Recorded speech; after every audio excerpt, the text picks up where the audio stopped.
사랑하는 행복한 교회 성도 여러분, 이 영상을 보시는 하나님 나라의 귀한 자녀 여러분, 오늘은 2022년 7월 1일 금요일입니다. 오늘부터 매일 성경은 히브리서를 시작합니다.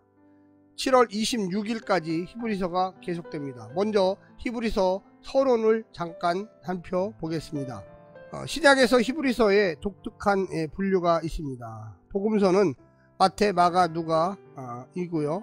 사도행전 또한 요한복음까지 해서 보통 우리가 복음서라고 합니다. 바울서신은 로마서, 고린도전서, 고린도후서, 갈라디아서, 에베소서, 빌립보서, 골로새서, 데살로니가 전서, 데살로니가 후서, 디모데 전서, 디모데 후서, 디도서, 빌레몬서, 무려 13개 서신을 바울서신이라고 합니다. 히브리서가 왜 이렇게 독특한 분류를 할까요? 특이한 서신인데 바울서신과 일반 서신의 중간에 위치해 있습니다. 두 번째는 구약과 주 1세기 헬라 세계관과 또한 연결되어 있습니다. 성도들의 삶과 예수 그리스도의 신학적 해석을 가지고 있습니다. 그 히브리서는 바울서신과 일반 서신의 중간에 있습니다. 일반 서신은요, 야고보서, 베드로전서, 베드로후서, 요한 1서, 요한 2서, 요한 3서, 유다서, 예언서는 요한계시록 하나죠.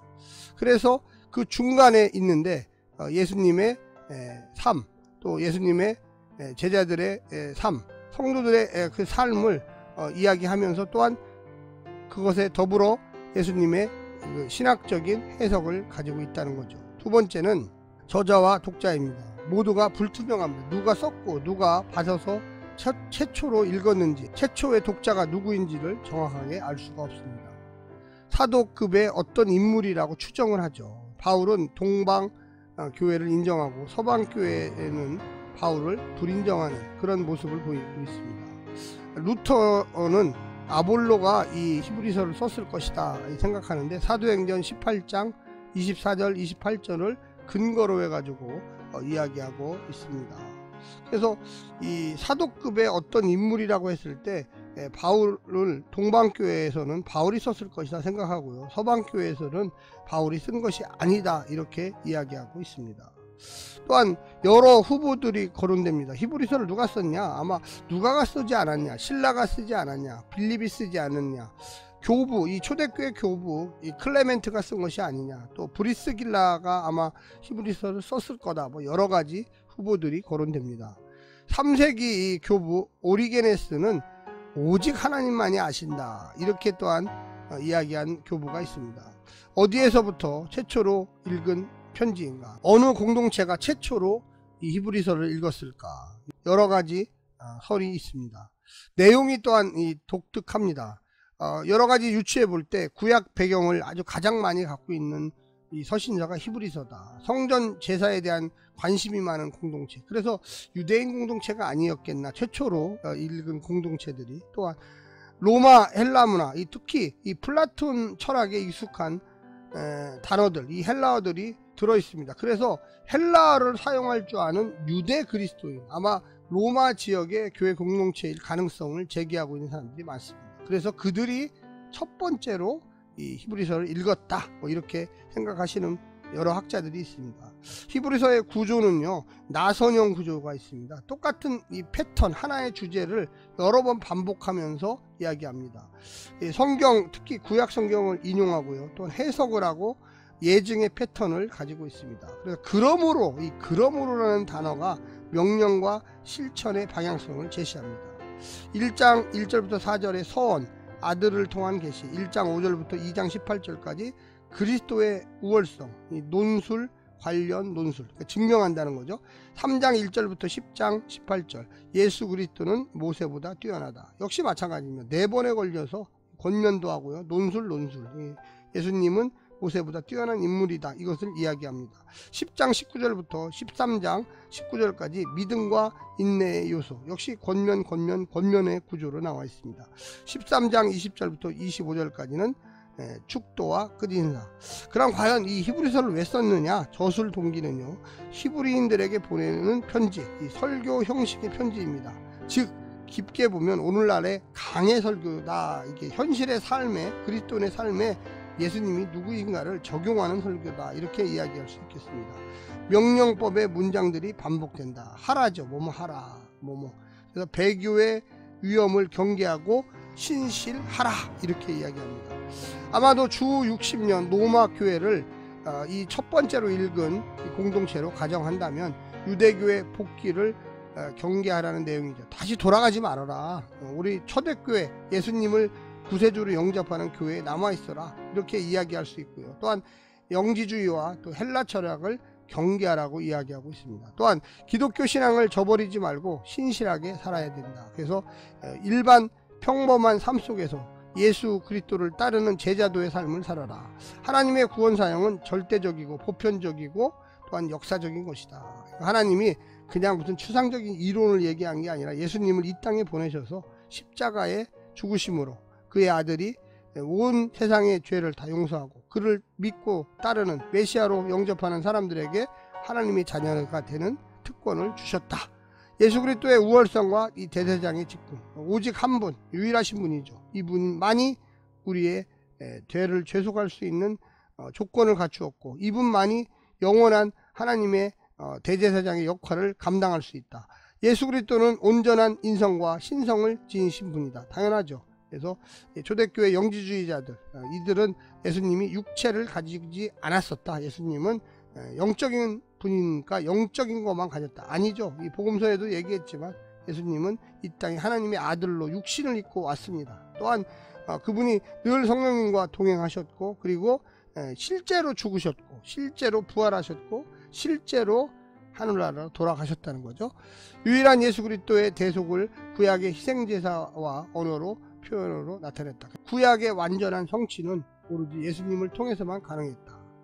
다섯 번째는 히브리 교회 공동체의 상황이에요. 도대체 이 첫 번째 이 히브리서를 읽었던 교회 공동체는 어떠한 삶을 살았을까? 어떠한 문제가 있었을까? 첫 번째는 외부로부터의 핍박을 받고 있었다. 히브리서 10장 32, 34절, 12장 4절에 보면 이 핍박자들은 주로 유대주의자들, 율법을 지키라. 율법을 지키라. 또한 이방인들, AD 49년에 로마 왕제 클라디우스의 박해 때가 아니었느냐. 그 박해를 받고 있었던 공동체. 그래서 아마 로마에 있는 교회였을 것이다. 이렇게 생각하는 학자들이 많다는 거죠. 두 번째는 믿음에 관련된 전투에서 지치고 피곤한 상태였다. 이 나태함으로 인한 영적 미성숙. 2장 1절, 2장 3절, 4장 1절, 4장 14절, 5장 11절, 10장 23절, 12장 1절, 12장 3절. 이 초대교회, 특히 그 지중해 연안에 있는 많은 이 초대교회들이 사실 영적 미성숙 상태에 있었습니다. 그래서 이 바울이 여러 이 서신서를 쓸 때 보면 대부분 깨어라, 정신 차려라, 생활 속에서 그리스도인임을 증명하라, 뭐 이런 이야기들을 많이 합니다. 또한 예수를 깊이 생각하라. 3장 1절이죠. 믿음의 성숙은 올바른 교리에서 출발한다. 그렇죠. 예수님과 내가 어떤 관계에 있느냐, 예수님은 누구인가, 또한 교회 공동체는 예수님을 어떻게 섬겨야 되느냐, 이게 다 기독교 교리예요. 사실은. 세 번째는 성도들 중에 어떤 이는 배교의 위험성에 노출된 상태다. 예수님 잘 믿다가 다시금 유대교로 돌아가겠다, 또 이방인으로 돌아가겠다, 이방 종교에게 가겠다, 이것을 이야기하고 있습니다. 분명한 교리를 모르면 배교하는 행위에 빠진다. 3장 12절, 4장 11절, 4장 6절, 10장 26절, 10장 29절, 12장 25절에 나와 있습니다. 예수의 유일한 대속제물을 버리고 과거의 동물제사, 구약제사죠. 동물제사로 돌아가려 한다. 예수님은 단번에 드려진 제사, 더 이상의 모든 것이 필요 없어요. 더 이상의 동물제사가 필요 없죠. 오로지 예수님만이 단 한 번의 유일한 완전한 제사를 드릴 수 있는 분이었습니다. 예수님의 십자가의 죽음을 표현해야 합니다. 그래서 동물제사나 예수님의 제사가 똑같은 거 아니냐, 이렇게 유대교로 돌아갔던 사람들이 주장을 했습니다. 여섯 번째는 핵심 내용이에요. 첫 번째, 예수를 깊이 생각하라. 종말의 계시자는 누구인가? 모세의 율법보다 복음이 더 위대하다. 그렇죠? 이 구약의 모세의 율법, 그것보다 예수님은 더 완벽하십니다. 그 예수님이 자체가 복음이시다. 예수님은 천사보다 더 위대하다. 과거에 천사를 통하여 모세에게 전한 율법도 무시하면 심판이 있는데 그보다 더 뛰어난 복음, 예수님을 무시하면 어떤 일이 생기겠느냐. 두 번째는 아들은 성육신하여 충성스러운 대제사장이 되셨다. 예수님은 일시적으로 천사보다 못한 존재가 되셨다. 그럼에도 아들 예수님은 만물의 통치자이시고 지금은 구속을 완성하고 하나님의 우편에 앉아 계신다. 예수가 인간이 되신 이유는 죄 아래 인간들을 완전한 순종으로 이끌기 위해서이다. 인간은 사탄의 종이 되어 사탄에게 복종하며 살아간다. 예수 그리스도의 성육신은 완전한 대제사장이 되어 완전한 제사를 자신의 몸을 희생제물로 드림으로 단번에 완성시켰다. 그래서 예수님은 유일한 대제사장이시다. 세 번째는 아들은 자비하신 대제사장이시다. 더 이상의 동물 제사는 필요 없다.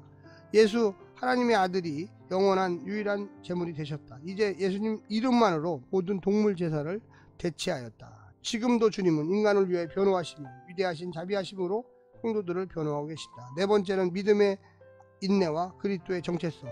고난을 통하여 믿음의 훈련을 받는다. 믿음의 선조들이 보여주셨습니다. 인내를 통해 완전에 이른다. 그래서 우리가 이런 일들을 통하여 하나님께서 주시는 놀라운 축복과 은혜를 누릴 수가 있겠습니다. 핵심 주제 세 가지로 본다면 예수의 대제사장직에 대한 죽음이에 구약의 멜기세덱의 계열을 따라서, 두 번째 히브리서의 기원, 저자, 저작장소, 저작연대, 수진자의 성격이 명확하지 않다. 아까도 말씀드렸죠. 사상적 배경, 문학 장르 역시, 문학 구조 역시 분명하지 않다. 여러가지 구약적인 그 문학 구조, 또 헬라적인 문학 구조, 여러가지 섞여 있는 게 이게 히브리서가 아니겠느냐 이렇게 생각합니다. 저자는 아까도 말씀드렸지만 뭐 여러가지 그 인물들, 바울이 썼다, 아니다, 바나바가 썼다, 뭐 여러가지 모호한 얘기를 하고 있습니다. 그래서 주로 많은 학자들은 주 1세기 후반부에 쓰여지지 않았느냐 뭐 이렇게 생각하시는 상황들이 많고요. 당연한 것이 그 초대교회의 상황을 여러가지 면에서 좀 보여주고, 또 신학적으로 많은 발달된 구조 뭐 이렇게 있습니다. 그리고 문학적인 분류는 서신인가 설교인가 섞여 있습니다. 저작 연대는 아마도 여러 가능성이 있는데 정확히는 사실 모르고요. 그러나 단서는 초대 감독 중 하나였던 로마의 클레멘트가 그의 서신 클레멘트 1서에서 히브리서를 인용하고 있습니다. 그러니까 아마도 그 전에 쓰여진 것이 분명하죠. 클레멘트 1세의 저작연대가 AD 95년 정도인 것을 미뤄볼 때 그 이전 시기가 분명한데 제사가 중단되었다는 내용이 없는 것으로 보아 아마도 AD 70년, 그러니까 후반부죠. 사실은 AD 70년 이전으로 보는 학자도 있어요. 근데 꼭 정확하지 않아요. AD 90년일 수도 있고 뭐 그 또 이후일 수도 있어요. 사실은. 그러니까 이제 단편적인 히브리서가 있다가 나중에 지금처럼 13장까지 가는 이렇게 편집하는 과정도 또한 있을 수가 있어요. 사실은. 그래서 우리가 그런 면들을 조금 생각을 하지 않을 수가 없습니다. 우리가 오늘 이제 본문을 들어가서 히브리서가 어떻게 우리에게 메시지를 주는지 더 깊이 고민해 보겠습니다. 샬롬.